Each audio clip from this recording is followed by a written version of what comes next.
What is up? One rental at a time. I'm asking the questions today, so watch out. No, Michael, this is your sweet spot. So, economic plan gets rolled out by Kamala Harris, Mhm. and not to be political one way or on the other on this, but I'm interested to hear what your thoughts are because one of the lead things that she's proposing is giving $25,000 to first-time home buyers because houses are unaffordable. You are the expert in real estate. I am not. Let me defer to you because I have thoughts, but why don't you shape up some of my thoughts? Actually, when I looked at her plan, and I've looked at it several different ways, there are really two anchors. And again, it's economic 101, supply and demand. And we're going to talk about both. Obviously, you've keyed off of demand, which frankly, I don't think we need any help with. But no doubt that 25,000, and again, you got to be clear, it's an average of Right. $25,000. It's Right. not a Well put. cap, Well put. right? So again, there will be people above and below that number. So we haven't seen the details, but you got to watch vocabulary. It's an average of $25,000. So on the demand side, it's just not what we need. Again, if you look at the bifurcated housing market, yes, inventory is up 40%, but we are not up 40% on the entry level housing, right? Right. Stuff below the median. In fact, by some accounts, we're down on that level. So if you just look at the mass market inventory up 40%, we need more demand, transactions down, probably going to cycle low. People look at this and probably say, hey, great things. But when you scratch it just an inch and you realize that the low end, the entry level home is like a unicorn. It's like a unicorn holding a four-leaf clover on a rainbow. I mean, it's like they don't exist.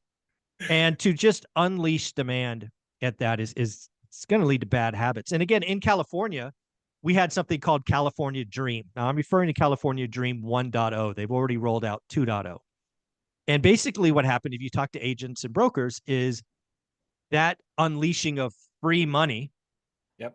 caused a lot of people to dive in, and you saw bidding wars everywhere on all entry level housing to an unhealthy level. Right. And so that would occur here. The second thing to really talk about when you talk about demand and supply is what is elastic and what is inelastic. Fair. Demand is the most elastic thing. It will snap quickly, Yep. and it could be rolled out with the sign of a pen, right? Yep. Executive order or whatever, and demand is unleashed. Now let's go to supply. And we're going to talk about 3 million units that she wants to build, which I think is a wonderful thing. We are supply constrained. Anybody talking about building more homes, you got my attention.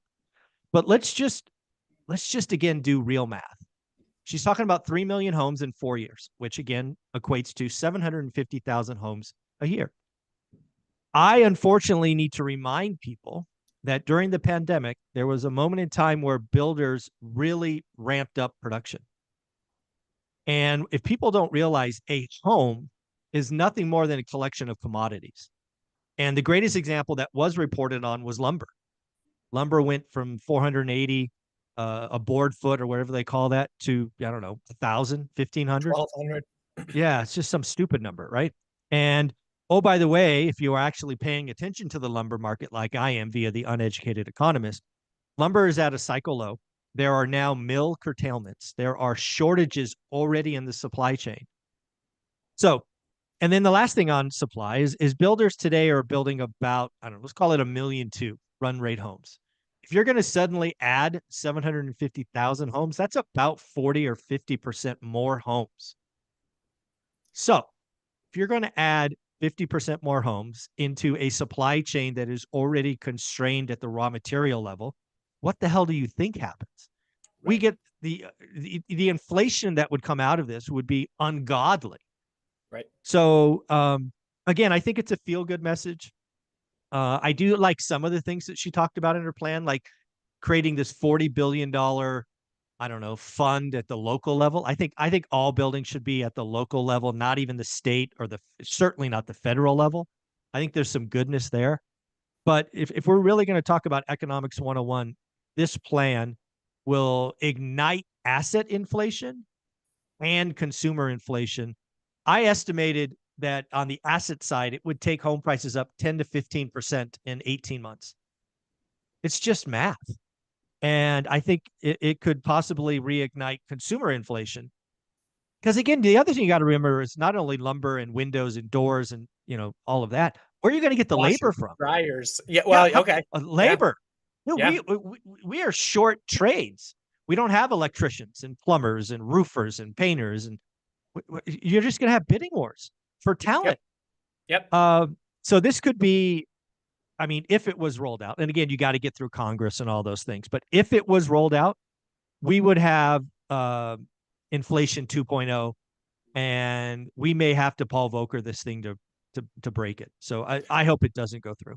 Now, I'm curious on one of the numbers that you threw out there. You talked about inventories up 40%. Yep. Is that inventories off of last year level, or is that Correct. inventories off of trend level from 2019? No, that was absolutely off last level. So if you go back to 2019, we're down about 28 to 30%, depending on what you look at.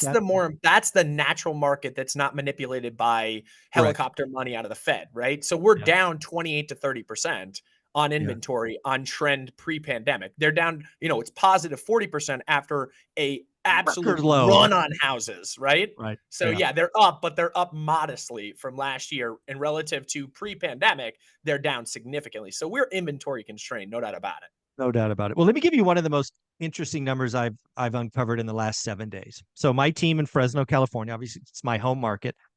They gave me the number for median home price sold and median home price listed. Okay. Sold, Now you're talking listed, for active, active. local Fresno. Very much my buy box. Okay. Yep. So Fresno's median home price has been trending right around 440,000. I think it was 442. Let's call it 440, which is where it's been for 6 months. So And not crazy. that's roughly national average for the record. The national average is a little bit lower than that, but $20,000, $30,000 less than that. But as of last week, now again, data could change. I got this from my team in Fresno. This is hard to say. The median home price of active listings, single family homes, 570. What the hell does that tell you? That means we're stacking above the median, right? And we have nothing below the median. That's what that means. Correct. And the first time home buyer is stuck in a situation. I look at this. So I did a video on this on my social media on Saturday, 2 like wild reviews. And so I look at it from kind of two angles. One, I absolutely feel for the first time home buyer. Oh, of Like course. the first time home buyers in a terrible situation. And it's not their fault, right? I look at the government, I point the finger at the government. And I say, listen, of there's course. kind of 2 things that caused this. You look back to 2008 and builders overbuilt. And then what happened is it came crashing down. Banks overlent. And so, like happens in every economic cycle, the pendulum swings massively the other direction. They increase regulation on banks, on builders. And guess what? We underbuild. There's your supply problem. For a decade. There's no supply. For a decade, exactly right. And then from a demand side perspective, that's helicopter money coming from the Fed during COVID. So when you just dump money on top of an economy, you're going to see people buying up assets. And so with a lack of supply and then a massive demand increase, none of which are the first time home buyers problem, or no, they are the problem, not the fault, rather. Right. Certainly their problem. They're faced with this situation. I just think the attack on it is the wrong attack. I agree with you and something that you said that, listen, let's build out inventory. Let's incentivize the build on the back end.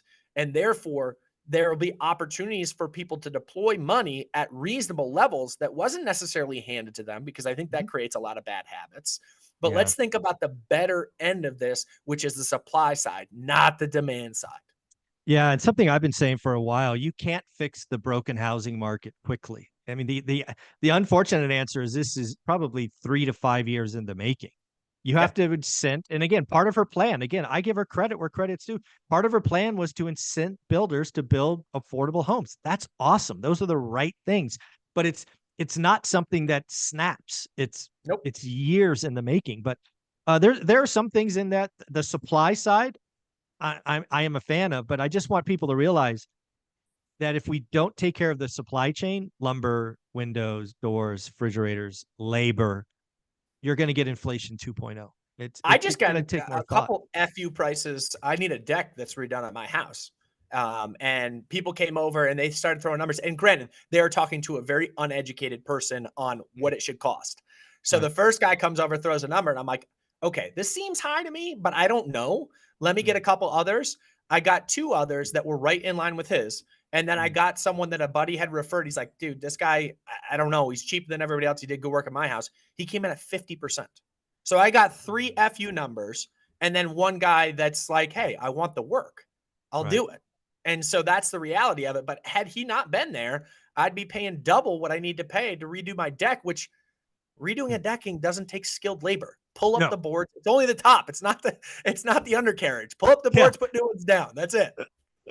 Yeah. And again, there's a setup for the spring housing market to reignite inflation. Right now, again, according to the uneducated economists, there are mill curtailments going on left, right, and center because they can't make any money at this level. So what do? You shut them down.